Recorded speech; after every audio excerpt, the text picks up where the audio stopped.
Welcome to my channel, and today I'm going to show you how to make delicious puff pastry.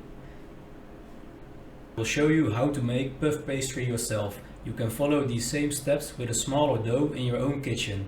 When you prefer using pre-made puff pastry from the store, then you can skip this part. Start mixing slow until everything is well mixed. Then go fast speed until dough temperature is around 15 degrees. You want a cold dough because that's easier to handle with your butter.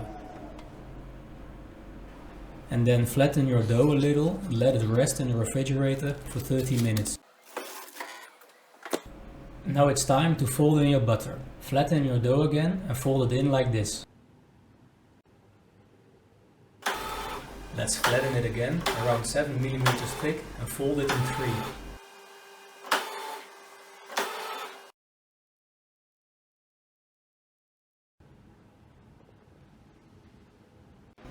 The next step is to turn the dough 90 degrees and repeat exactly the same as before.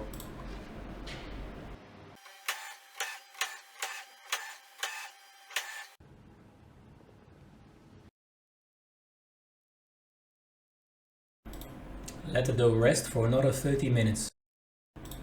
The whole process which I have shown you has to be repeated 2 more times. If it all went too fast for you, here are the instructions step by step.